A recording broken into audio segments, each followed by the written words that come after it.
Hi welcome friends, తెలుమిత్రులు స్వాగతం. So welcome to today's video.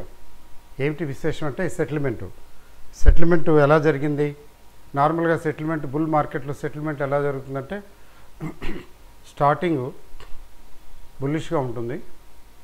First 2 weeks లేదా 3 weeks కొద్దిగా, 4th week సెటిల్మెంట్కి వచ్చేటప్పుడు కొంచెం సబ్డ్యూడ్గా ఉంటుంది, కొంచెం సెల్లింగ్ వస్తుంది.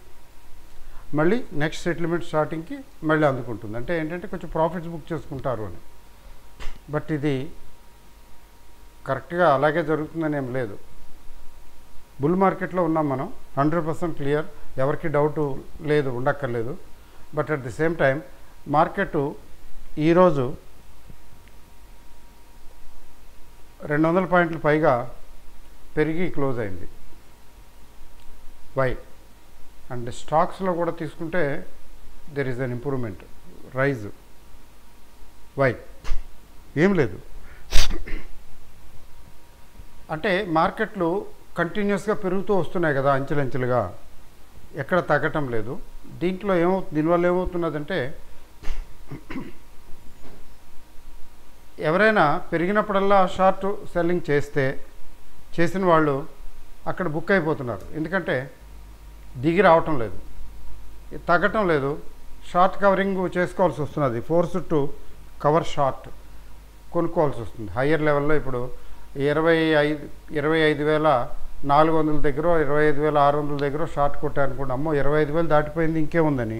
ఆ 25,400, 600 దగ్గర షార్ట్ కొట్టిన వాళ్ళు 26,000 వచ్చేటప్పటికి భయపడిపోతారు. 500 పాయింట్లు పెరిగిపోయింది కదా. సో అక్కడ అందులో సెటిల్మెంట్ వచ్చింది, ధైర్యం కోల్పోతారు, షార్ట్ కవరింగ్కి వచ్చేస్తారు, కొనేస్తారు. ఇంకా మళ్ళీ ఇది 27,000కి వెళ్ళిపోతుందో ఎందుకు వచ్చిందిలే బాధని. అలా అంచెలంచెలుగా పెరుగుతున్నప్పుడల్లా షార్ట్ సెల్లింగ్ చేయటం, ఇంకెంత పెరుగుతుందిలే, చాలా పెరిగిందిలే అని షార్ట్ సెల్లింగ్ చేయటం, తీరా అది తగ్గకుండా పెరుగుతూనే ఉంటే అగ్గికి ఆజ్యం పోసినట్టు ఈ బుల్స్ ఏంటంటే పడనెవరు, మెయింటైన్ చేస్తారు. సో వీళ్ళు షార్ట్ కవరింగ్ చేయటం అంటే అంచెలంచెలుగా స్టేజ్ వైజ్గా షార్ట్ కవరింగ్ చేయటం వలన, రావాల్సిన పరిస్థితి రావటం వలన మార్కెట్లో సెల్లింగ్ అంటే మార్కెట్ ఫాలు రావటం లేదు. ఏదైనా స్పెషల్గా న్యూస్ రావాలంటే బేర్స్కి అనుకూలంగా లేదు మార్కెట్. అంటే మార్కెట్లో కరెక్షన్ రావాలంటే డొమెస్టిక్ రీజన్స్ ప్రత్యేకించి లేవు కదా ఏమీను. Anything can happen any time, కానీ ప్రస్తుతం లేవు. గ్లోబల్గా ఏదైనా వస్తే అప్పుడు ఆ వంకన కొంచెం స్పందించి పడేస్తారు. పడేసే వాళ్ళు కూడా అంత ధైర్యంగా పడేయటం లేదు. ఎందుకని? అక్కడ మళ్ళీ బయింగ్ వచ్చేస్తే 1-2 రోజులు పడేస్తారు. అక్కడ మళ్ళీ బయింగ్ వచ్చేసింది అనుకోండి, బయింగ్ సపోర్ట్ వచ్చిందనుకోండి, వీళ్ళు ఇరుక్కుపోతారు మళ్ళీ షార్ట్ కవరింగ్. ఇది గత 6-7 నెలలు, 8 నెలలుగా జరుగుతున్నది ఇది. అందువల్ల ఏంటంటే షార్ట్ సెల్ చేసేవాళ్ళు చాలా వరకు బలహీన పడిపోయి ఉన్నారు. Nevertheless one has to be cautious, అంతకని ఇంకేం లేదు. బుల్ మార్కెట్లో ఉన్నాం, నథింగ్ టు వర్రీ. బట్ ఏంటంటే ఇక కరెక్షన్ రాదు అని మాత్రం కాదు. కరెక్షను రావటానికి దోహదపడే అంశాలు లేవు. ఈ మధ్యకాలంలో 25,000 దగ్గర కొంచెం అటు ఇటు ఊగుతుంటే ఇంతలో సడన్గా యుఎస్ ఫెడ్ 0.5% ఇంట్రెస్ట్ రేట్ తగ్గించేసింది. ఓహో, ఇంకేముంది, అమెరికాలో ఏం జరిగినా ప్రపంచం మొత్తానికి అది చాలా ఇంపార్టెంట్ న్యూస్. ఎప్పుడైతే అమెరికాలో యుఎస్ ఫెడ్ ఇంట్రెస్ట్ రేట్లు తగ్గించడం మొదలుపెట్టిందో, చాలా అగ్రెసివ్గా చేసింది, ఆటోమేటిక్గా ప్రపంచవ్యాప్తంగా ఒక రకమైనటువంటి బుల్లిష్నెస్ వచ్చేసింది. మీరు గమనించండి, రీసెంట్గా చైనాలో కూడా అలజడి వచ్చింది. చైనాలో కూడా మూమెంట్ వచ్చింది, యాక్టివిటీ. అంటే ఏంటి, రిసెషన్ ఆల్మోస్ట్ కంప్లీట్ అయిపోతున్నది, now it is picking up అని. చూడండి, మనకి దాని న్యూస్ వల్ల మెటల్ ఇండస్ట్రీ ముఖ్యంగా, ఎందుకంటే China is an importer of metals. వాళ్ళు మెటల్స్ ఇంపోర్ట్ చేసుకుని చక్కగా ఫినిష్డ్ ప్రోడక్ట్స్ తయారు చేసి ప్రపంచానికి అమ్ముతారు. వాళ్ళ దగ్గర టెక్నాలజీ ఉంది. ఐరన్ ఓర్ ఫర్ ఎగ్జాంపుల్ చూడండి, మెటల్స్లో వేదాంత పిక్డప్ 500 దాటిపోయింది. అదొక రీజన్ వేదాంతాకి. రెండో రీజన్ ఏంటంటే ఇప్పుడు డివిడెండ్ కోసం, డివిడెండ్ డిక్లేర్ చేయడం కోసం వీళ్ళు డివిడెండ్ పంచడంలో సిద్ధహస్తులు కదా. 4th ఇంటీరియం డివిడెండ్ అంట. బహుశా ఈ డివిడెండ్ ఇవ్వటంలో వేదాంతతో ఎవరు పోటీ పడలేరేమో అట్లా అనిపిస్తున్నది. లాస్ట్ 3-4 ఇయర్స్లో అలా జరిగింది. సో దానివల్ల వేదాంత పిక్డప్. హిండాల్కో తీసుకోండి, హిండాల్కో ఈజ్ పికింగ్ అప్. అట్లాగే చైనాకి ఎక్స్పోర్ట్ చేసే ఇవి ఉన్నాయి, ప్రోడక్ట్స్ ఉన్నాయి, అట్లాంటి ఉన్న కంపెనీలు ఏవైతే ఉన్నాయో అవి కూడా పెరుగుతున్నాయి. అంతేకాదు ఫస్ట్ టైము హ్యాంగ్ సెంగ్, ఇది చైనా 3000కి వచ్చింది గుర్తుపెట్టుకోండి. చైనీస్ షాంఘై ఇండెక్స్ 3000కి వచ్చింది. 2800 అంతే కదా, 2800, 2850 అట్లా చాలా కాలం ఉంది. ఇప్పుడు సడన్గా 3000కి వచ్చేసింది చైనీస్ ఇండెక్స్ అంటే షాంఘై. తర్వాత హ్యాంగ్ సెంగ్ అంటే హాంకాంగ్ 20,000కి వచ్చింది ఫస్ట్ టైం. సో ఈ రెండు వెనకబడి ఉన్నాయి చాలా కాలంగా, ఇప్పుడు అందుకున్నాయి. ఏషియాలో జపాన్ ఎలాగో బాగా పెరిగే ఉంది, తర్వాత కరెక్షన్ వచ్చింది, అక్కడ స్టేబుల్గా ఉంది, మెయింటైన్ అవుతున్నారు 38,000 దగ్గర. మిగతా తైవాను మిగిలినవన్నీ కూడా, కొరియా ఇవన్నీ కూడా బాగున్నాయి. అంటే Asian market as a whole బుల్లిష్గా ఉంది, బుల్లిష్గా తయారైంది. Particularly with the advent of interest rate fall in US. So Europe ఎలాగో బాగానే ఉంది. America is bullish, Europe is very bullish. American markets and European markets are, you can say, very bullish. And in Asia some countries are very bullish and some countries are bullish. What about India? It is evergreen hero. India is always bullish, all the time bullish. అది ఈ bullishness ఎప్పుడు start అయిందంటే 2020 November నుంచి start అయింది bull run. అంటే అంతకుముందు లేదంటే July నుంచి అనుకోండి, బట్ ప్రిసైజ్లీ నవంబర్ 2020. ఇది అయిపోయిన తర్వాత, కరోనా అయిపోయిన తర్వాత, ఆల్మోస్ట్ అయిపోయిన తర్వాత, సెకండ్ ఫేజ్ అయిపోయిన తర్వాత 2020 నవంబర్ నుంచి వెనక్కి తిరిగి చూడలేదు ఇండెక్స్. ఎప్పుడన్నా చిన్న చిన్న కరెక్షన్స్ వచ్చినా they are to be treated as insignificant. అక్కడి నుంచి చూడండి అప్వార్డ్ జర్నీ. మరి అప్పుడు ఎంత ఉంది? 8,000-9,000 రేంజ్లో ఉంది నేను చెప్పిన టైము. అక్కడి నుంచి ఇప్పుడు 26,000కి వచ్చేసింది. 26,000 it's not a simple thing, it is something extraordinary. So దీనికి కారణాలు ఏంటంటే people have money. Indian house holds savings బాగున్నాయి. ఇండియాలో అన్ఎంప్లాయ్మెంట్ తక్కువ, అన్ఎంప్లాయ్మెంట్ తగ్గింది. ప్రజల దగ్గర, కామన్ మ్యాన్ దగ్గరికి డబ్బులు వస్తున్నాయి, డబ్బులు చేతికి అందుతున్నాయి, ఇన్కమ్స్ పెరుగుతున్నాయి. అందువల్లనే ఇండియాలో రియల్ ఎస్టేటు బాగా ఊపందుకుంది. Picked up like anything. Of course Hyderabad లాంటివి ఎక్సెప్షన్ అనుకోండి. ఇంకా హైదరాబాదు కమింగ్ 3-4 ఇయర్స్లో రియల్ ఎస్టేట్ ఇంకా పెరగదు. Special reasons. ఏపీలో కూడా బహుశా కొంచెం ఇబ్బందే కొన్ని ఏరియాస్లో.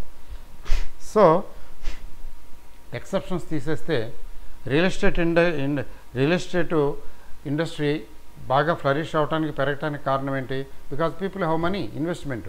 ఓ పక్కన స్టాక్ మార్కెట్ పెరుగుతుంది. స్టాక్ మార్కెట్ పెరిగినప్పుడు ఏమవుతుందంటే, స్టాక్ మార్కెట్లో డబ్బులు ఒక స్టేజ్కి వచ్చిన తర్వాత బిగ్ పీపుల్ ఏం చేస్తారంటే అది తీసేసి, బిగ్ పీపుల్, మిడిల్ పీపుల్ కూడా, అంటే అబోవ్ మిడిల్ క్లాస్ వాళ్ళు ఉంటారు కదా, వీళ్ళు ఏం చేస్తారంటే స్టాక్ మార్కెట్లోంచి తీసేసి రియల్ ఎస్టేట్ మీదకి వెళ్ళిపోతారు. అట్లా సైమల్టేనియస్గా రియల్ ఎస్టేట్ కూడా డెవలప్ అయింది, ఇంప్రూవ్ అయింది ఆల్ ఓవర్ ది కంట్రీ. అంటే బుల్లిష్గా ఉంది. సో బికాజ్ ఈ హౌస్ హోల్డ్స్, ఇండియాలో హౌస్ హోల్డ్స్ సేవింగ్స్ ఉండటం వలన కన్సిస్టెంట్గా వీళ్ళు ఇన్వెస్ట్మెంట్ అవేర్నెస్ పెరిగి, మొన్న ఢిల్లీలో 2 రోజుల కిందట ఏదో సెమినార్ ఎవరో కండక్ట్ చేస్తే అటెండ్ అయ్యాం. వాళ్ళంతా ఎంతో బుల్లిష్ సెనారియో చూపిస్తున్నారు. చూడండి ఇట్లా ఉందని. అంటే సిప్ మోడ్లో చాలామంది మ్యూచువల్ ఫండ్స్కి చాలా అమౌంట్స్ వస్తున్నాయి, రోజు వచ్చి పడిపోతున్నాయి. A few thousand crores every day the mutual funds are getting. మరి ఇన్ని వేల కోట్లు, 2,000 కోట్లు, 3,000 కోట్లు, 10,000 కోట్లు అలా వస్తుంటే, ప్రతిరోజు వస్తుంటే, మీరు రోజుకి 2,000 కోట్లే అనుకుందాం, రోజుకి 2,000 కోట్లు, 3,000 కోట్లు మీకు వస్తుంటే మీరు ఏం చేస్తారు? ఖాళీ కూర్చుంటారా? ఇన్వెస్ట్ చేయాలి కదా. So Indian mutual funds are big buyers. ఖాళీగా కూర్చోలేరు. చూసి చూసి చూసి డీప్గా స్టడీ చేసి వాళ్ళు ఎంతో రీసెర్చ్ చేస్తారు కదా, కొంటూనే ఉన్నారు. ఆ దెబ్బకి ఎఫ్ఐఎస్ దెబ్బకి పారిపోయారు అంతే. అమ్ముకుని తర్వాత ఇంకా అమ్మటానికి ఏం లేదు, తీరా చూస్తేనేమో అమ్మిని అన్నీ పెరిగిపోతున్నాయి, తలపట్టు కూర్చుంటున్నారు. అప్పుడప్పుడు కొద్దిగా బయింగ్ కూడా చేస్తున్నారు ఈ మధ్యన. రిలక్టెంట్గా అయినా కానీ ఎఫ్ఐఎస్ కొన్ని సెలెక్టివ్ సెక్టర్స్, సెలెక్టివ్ స్టాక్స్లో ఇన్వెస్ట్ చేయవలసి వస్తున్నది. ఎందుకనంటే because there is a lot of buying in Indian economy. అది అలా కాకుండా రిటైల్ ఇన్వెస్టర్స్ కూడా మ్యూచువల్ ఫండ్స్లోనే కాదు, షేర్స్ కూడా అటు ఇటు ఎడాపెడా కొనేస్తున్నారు. వాళ్ళ దగ్గర డబ్బులని అట్లాగూ పెడుతున్నారు, మ్యూచువల్ ఫండ్స్లో ఇన్వెస్ట్ చేస్తున్నారు. ఏమవుతున్నది net result? A lot of money is chasing Indian stock markets. ఇది సెనేరియో. అయితే మనీ చేస్తే సరిపోదు, దానికి సరిపడా గ్రోత్ కూడా ఉండాలి. ఇండస్ట్రీలో గ్రోత్ కూడా ఉండాలి. ఇండస్ట్రీ గ్రోత్ లేకపోతే ఏమవుతుందంటే అనవసరంగా పీఈ పెరిగిపోతుంది. హై పీఈ దగ్గర వచ్చే క్రైసిస్ వచ్చేస్తుంది, క్రాష్ కూడా వచ్చే అవకాశం ఉంది. ఒకసారి క్రాష్ వచ్చినప్పుడు ఫర్దర్ ఫ్లోస్ ఎఫెక్ట్ అవుతాయి, ఇంకా ఆపేస్తారు. వీళ్ళు కొనటం ఆపేయటం, తర్వాత మ్యూచువల్ ఫండ్స్ దగ్గర నుంచి వెనక్కి తీసుకోవడానికి ప్రయత్నిస్తారు. అట్లాంటి సెనేరియో రాలేదు, ఏం భయపడవలసిన పని లేదు. ఇండియన్ మార్కెట్లో అట్లాంటి సిచ్యువేషన్ లేదు. ఓన్లీ కాషన్ ఉండాలి. కాషన్ అంటే ఏంటంటే కొంచెం కావాలంటే కొంచెం ప్రాఫిట్స్ బుక్ చేసుకోవచ్చు, లేకపోతే ఫ్రెష్ ఇన్వెస్ట్మెంట్స్ చేసేటప్పుడు చాలా జాగ్రత్తగా ఉండాలి. ఎందుకు చెప్తున్నాను అంటే చూడండి, ఇప్పుడు నిఫ్టీ 26,200 ఉంది, దీని ఆర్ఎస్ఐ 78 ఉంది. తర్వాత బ్యాంక్ నిఫ్టీ ఆర్ఎస్ఐ 76 ఉంది. ఇండివిజువల్ స్టాక్స్ నిఫ్టీ 50 స్టాక్స్ చాలా తీసుకుంటే 70s అండ్ అబవ్ ఉన్నాయి చాలా స్టాక్స్. అంటే ఏమిటి దాని అర్థం? 70s అండ్ అబవ్ ఉండటం అంటే అర్థం ఏంటి? డేంజర్ జోన్ ఏం కాదు, డోంట్ థింక్. చాలామంది అది ఓల్డ్ కాన్సెప్ట్, పాతకాలం. జనరల్గా పాత రోజుల్లో ఎలా అనుకునేవారంటే 30, 70 దాటితే పడిపోద్దని, 30కి వస్తే ఇక్కడి నుంచి పెరిగిపోద్ది కొనమని. అది ఇప్పుడు చల్లదు. యాక్చువల్గా ఏమవుతుందంటే ఆర్ఎస్ఐ మీకు 70, 80 very bullish, 80 and above very bullish. అంటే అంతకన్నా వెళుతుందండి. 80 కంటే 90s 100s వెళ్ళిపోతాయంటే జనరల్గా ఇండెక్స్ వెళ్ళదు, వెరీ డేంజరస్. ఇండివిజువల్ స్టాక్స్ వెళ్ళొచ్చు, 90, 95, 100 కూడా వెళ్ళొచ్చు. అంటే అక్కడ అస్సలు ఎక్కడ గేట్లు కొట్టేసుకుని వెళ్ళిపోతాయి. ట్రైన్ వెళ్తున్నది అనుకోండి, ట్రైన్ వెళ్తుంటే ఎదురుగా ఏమన్నా కానీ కొట్టేసుకుని వెళ్ళిపోతుంది కదా, గేట్లు అన్నీ వేసి కొడుతుంది అంతే. అట్లానే ఇండెక్స్ కానీ ఇంకా ఇండివిజువల్ స్టాక్ కానీ స్పీడ్ మొమెంటం అందుకుంటుంది. అలా మొమెంటం అందుకున్నప్పుడు అంటే ఇండెక్స్ అట్లా ఉండదు, జనరల్గా అంత ఉండదు, కానీ ఇప్పుడు ఉంది. 78 అంటే చాలా వెరీ బుల్లిష్ మోడ్లో ఉంది. అందుకని ఇక్కడ ఎవరైనా షార్ట్ సెల్లింగ్ చేస్తే షార్ట్ సర్క్యూట్ అయిపోవటమే, చేతులు కాలిపోవటమే. గమనిస్తున్నారు ఈ మధ్యకాలంలో కొద్దిగా ఎప్పుడైనా తగ్గితే ఫటాఫట్ బయింగ్ వచ్చేస్తున్నది, పెరిగిపోతున్నది. తర్వాత విక్స్ చూడండి, వాలటైలిటీ ఇండెక్స్ 12, అస్సలు భయం లేదనమాట, ఫియర్ లేదు. బట్ ఒక్క విషయం మాత్రం గుర్తుపెట్టుకోండి, వాలటాలిటీ ఇండెక్స్ 12కి వచ్చింది అంటే మళ్ళీ భయం స్టార్ట్ అయ్యే అవకాశం ఉంది. ఎనీ టైం 12 నుంచి మళ్ళీ 13, 14కి వెళ్ళే అవకాశం ఉంది. కొంచెం అలర్ట్గా ఉండాలి. సో ఇది వెరీ బుల్లిష్ జోన్ అనమాట. ఇక్కడి నుంచి ఇక్కడ ఈ 70 దాటిన తర్వాత దీని స్పీడ్ పెరిగిపోతుంది, మొమెంటం పెరుగుతుంది. 70 వరకు ఉన్న స్పీడ్ వేరు, వెలాసిటీ, అక్కడి నుంచి ఉన్న ఫర్దర్ వెలాసిటీ వేరు. ఇంక్రీజ్డ్ రేట్ ఆఫ్ అంటే velocity at an increased rate, accelerate అవుతుంది చెప్పాలంటే. సో యాక్సెలరేటెడ్ మోడ్లో ఉంది ఇండెక్స్ను, బ్యాంక్ నిఫ్టీను, బ్యాంక్ నిఫ్టీ. అయితే అదర్వైజ్ ఎట్లా ఇంటర్ప్రిట్ చేయాలంటే 70 దాటిన తర్వాత వెళ్ళినంతకాలం ఫాస్ట్గానే వెళుతుంది. అక్కడ పడటం మొదలుపెట్టినా కూడా పడేది చాలా ఫాస్ట్గా పడుతుంది.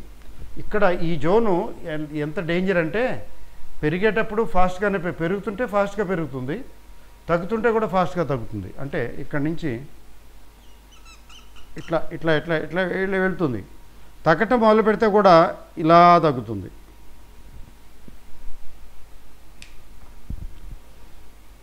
ఇక్కడ పెరుగుతుంటే పెరిగేది ఫాస్ట్గానే ఉంటుంది, తగ్గుతుంటే తగ్గేది కూడా అంత ఫాస్ట్గా ఉంటుంది. కానీ అక్కడ సస్టైన్ అయితే, ఇప్పుడు 70 పైకి వెళ్ళి అక్కడక్కడక్కడే సస్టైన్ అయినా, అక్కడక్కడ సస్టైన్ అయినా కానీ ప్రైసు పెరిగిపోతూనే ఉంటుంది. అక్కడ సస్టైన్ అయినా, కొద్దిగా సస్టైన్ అయినా, ఏం స్టీప్గా ఏం పెరగక్కర్లా. ఇలా 70 తర్వాత ఆ పైన ఎంత దూరం ప్రయాణం చేసినా స్టీప్గా పెరగకపోయినా, ఈ ఆర్ఎస్ఐ స్టీప్గా పెరగకపోయినా, కానీ యాక్చువల్ ఆ ప్రైస్ మాత్రం స్టీప్గా పెరిగిపోతుంది. ఎట్లా అంటే మీరు చూడండి, చాలామందికి ఇది అనుభవంలో లేని విషయం. ఇక్కడికి వచ్చిందండి, ఇక్కడికి వచ్చేటప్పటికి 70 ఉంది ఆర్ఎస్ఐ. ఇట్లా వచ్చింది కొద్దిగా 75, 76 అనుకుందాం, 75 ఉంది ఇక్కడ. 70 నుంచి 75 ఉంది. ఇక్కడ ఈ ఆర్ఎస్ఐ అదే టైంలో ఆర్ఎస్ఐ చూద్దాం. ఆర్ఎస్ఐ పెరిగింది, ఇక్కడ చూడండి పెరిగింది. తర్వాత ఇక్కడి నుంచి పెరగల పెద్దగా, అక్కడక్కడే మెయింటైన్ అయింది. పెద్దగా ఏం పెరగల, చూసారా? ఇక్కడి నుంచి ఆర్ఎస్ఐ పెద్దగా పెరగల, కానీ మెయింటైన్ అవుతున్నది, దిగట్లలా. ఇక్కడి నుంచి ఇక్కడ వరకు దిగల, మెయింటైన్ అవుతుంది, లేదా ఈ లిటిల్ హయ్యర్ సైడ్ ఉంది. అది ఇక్కడ ఇది ఇలా వెళుతుంది. అదేంటండి ఆర్ఎస్ఐ పెద్దగా ఏం పెరగటం లేదు, మెయింటైన్ అవుతున్నది, కొద్దిగా పెరుగుతుంది అంటే ఈలోగా ఈ ప్రయాణంలో ఇది యాక్చువల్ ప్రైస్ నిఫ్టీ అనుకోండి, నిఫ్టీ, బ్యాంక్ నిఫ్టీ, మీరు ఏదైనా తీసుకోండి, స్టాక్ తీసుకోండి, ఇది ఎక్కువ స్పీడ్గా పెరుగుతుంది. ఇది ఎక్కువ స్పీడ్ పెరగక్కర్లా, ఇది మెయింటైన్ అయితే చాలు. 75, 76, 77 ఆ రేంజ్ మెయింటైన్ అయితే చాలు, పడకుండా మెయింటైన్ అయితే చాలు, లేదా కొద్దిగా పెరిగితే చాలు. ఎందుకంటే ఇక్కడి నుంచి ఇక్కడికి జర్నీ పడకుండా వెళ్ళింది కదా, ఇది మాత్రం భయంకరంగా పెరుగుతుంది అక్కడ. ఎందుకని? అబౌవ్ 70 జోన్లో ఉంది కాబట్టి ఆర్ఎస్ఐ. అలాగే ఇది పొరపాటున ఇట్లా వచ్చిందనుకోండి, ఫినిష్. మరి మనం డేంజర్ జోన్లో ఉన్నామా అంటే డేంజర్ జోన్ కాదు, కానీ అలర్ట్ జోన్లో ఉన్నాం. అలర్ట్గా ఉండాలి,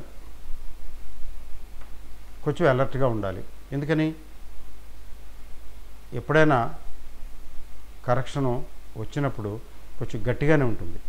అయితే ఎన్ని రోజులు ఉంటుంది అనేది మనం చెప్పలేము, కానీ బట్ ఉంటుంది పాసిబిలిటీ. అందుకని ట్రేడింగ్ చేసేవాళ్ళు ముఖ్యంగా నిఫ్టీలో లేదా బ్యాంక్ నిఫ్టీలో లాంగ్ పొజిషన్స్ ఉన్నాయనుకోండి, కేర్ఫుల్గా ఉండాలి. సడన్గా కరెక్షన్ రావచ్చు. ఇప్పుడు 26,200 ఉంది, 26,400, 26,500 అట్లా వెళ్ళింది అనుకుందాం. అయినా కూడా అలర్ట్గా ఉండాలి. ఎందుకని అక్కడి నుంచి తగ్గే సిచ్యువేషన్ ఉంటే తగ్గితే కొంచెం గట్టిగా పడిపోవచ్చు. అయితే పొజిషనల్ ట్రేడ్ అవాయిడ్ చేయటం లేదా ప్రాపర్ హెడ్జింగ్ తోటి అలౌ చేయటం. ఎందుకంటే రేపు ఇవాళ మార్కెట్ క్లోజ్ అయింది, రేపు మార్కెట్ ఎలా ఓపెన్ అవుద్దో, ఆ ఓపెన్ అయ్యి ఎక్కడికి వెళ్తుందో అది వాళ్ళు కూర్చొని చెప్పలేం. Nobody can predict it. That is impossible to predict. Impossible. అట్లయితే ఏముంది, అంతా దెర్ ఈజ్ నో అన్సర్టనిటీ లేకపోతే స్టాక్ మార్కెటే లేదు. ఏముంది, ప్రెడిక్టబుల్ అయితే సర్టనిటీ ఉంటే స్టాక్ మార్కెట్లో ఇన్ని లాభాలు రావు. ఎండ్ రిజల్టు ప్రెడిక్టబుల్ అయితే ఇంత గ్రోత్ రాదు. రిస్క్ రిటర్న్ రెండు కూడా ఎక్కువగా ఎందుకుంటాయి స్టాక్ మార్కెట్లో అంటే this is the reason. So నేను చెప్పేది ఏంటంటే కంక్లూజను, కొంచెం కాషస్గా ఉండాల్సిన టైం వచ్చింది. 26,000 దాటింది కాబట్టి ఇలా అనుకుంటుంటాం ప్రతిసారి, అయినా అది పెరిగిపోతూనే ఉంటుంది. కరెక్ట్, అలా పెరిగిపోతూనే ఉంది. అందుకని భయపడవలసిన పని లేదు, అలర్ట్గా ఉంటాం అంతే, అందుకని ఇంకేం లేదు. తర్వాత మనకున్న స్టాక్స్ ఇండివిజువల్ ఇన్వెస్టర్, ఇది నేను ట్రేడింగ్ పాయింట్ ఆఫ్ వ్యూలో చెప్తున్నాను. ఇన్వెస్టరు ఇట్లాంటి వాటి గురించి భయపడాల్సిన అవసరం లేదు. చేయవలసిందల్లా ఏంటంటే ఇది కొంటాను, అది కొంటాను, అది పెరిగిపోతుంది, ఇది పెరిగిపోతుంది అనేది ఆ మీమాంస అది తగ్గించి తన దగ్గర ఉన్న వాటిని జాగ్రత్తగా ఉంచి పెట్టుకోవటమే. ఫ్రెష్ బయింగ్కి వెళ్ళే ముందు 1-4 సార్లు ఆలోచిస్తే మంచిది. కొంచెం అలర్ట్గా ఉండాలి, యాక్టివ్గా ఉండాలి, జాగ్రత్తగా ఉండాలి. ఎందుకంటే ఒకసారి మనం కొన్న తర్వాత ఆ స్టాక్ తగ్గితే మళ్ళీ మన గబుక్కును వెంటనే అమ్మేసి బయటకు వచ్చేవి మనం వదిలేస్తాం. అందుకని ఫ్రెష్ బయింగ్ చేయటానికి కంగారు పడవలసిన అవసరం లేదు. అఫ్కోర్స్ సెలెక్టివ్గా కొన్ని స్టాక్స్ పెరుగుతాయి అనుకోండి. ఫర్ ఎగ్జాంపుల్ ఫెస్టివ్ సీజన్ ఇది.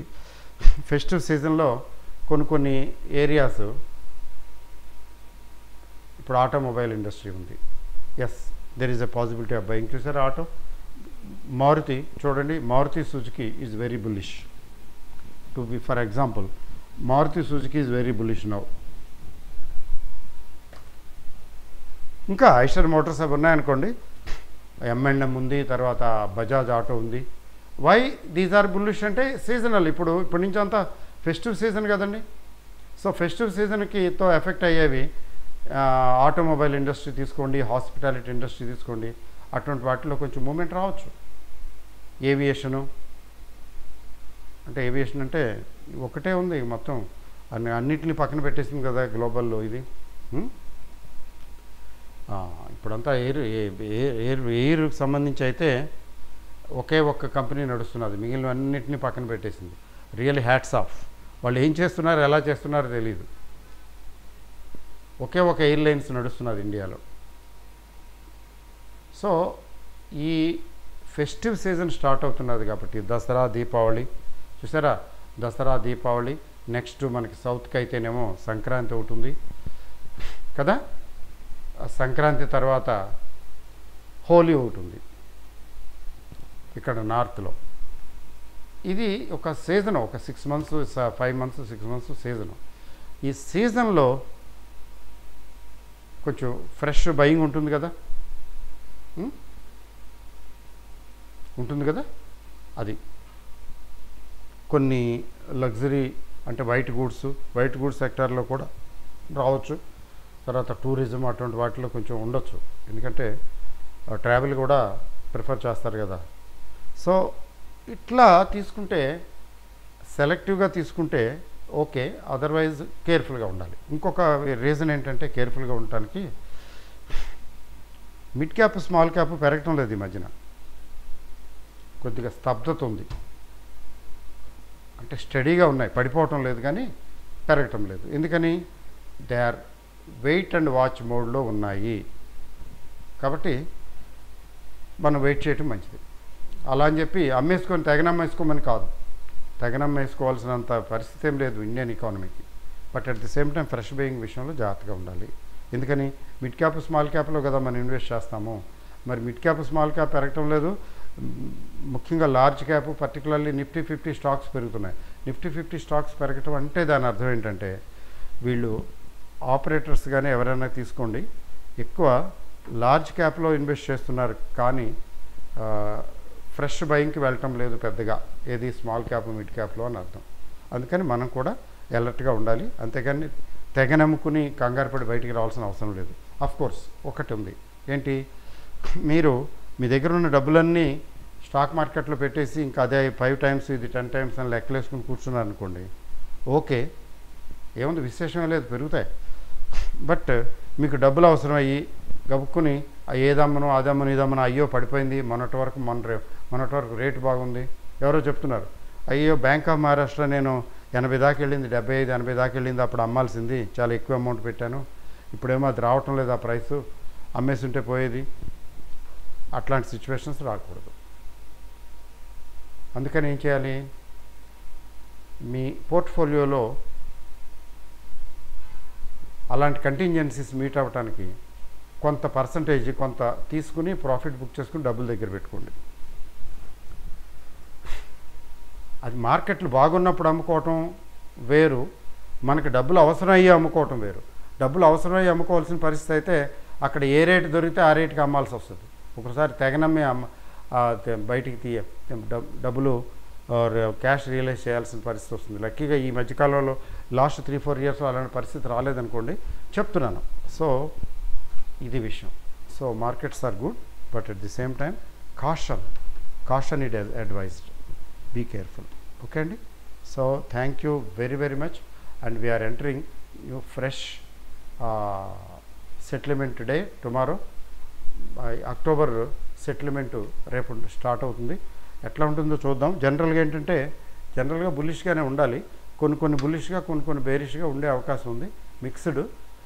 మరి ఈ నేపథ్యంలో నిఫ్టీ ఎలా రియాక్ట్ అవుతుంది, బ్యాంక్ నిఫ్టీ ఎలా రియాక్ట్ అవుతాయి అన్నది ఇంపార్టెంట్. ఎందుకంటే బ్యాంక్ నిఫ్టీని పనిగట్టుకుని పెంచుతున్నారు. Okay, so all the best, good night, thank you.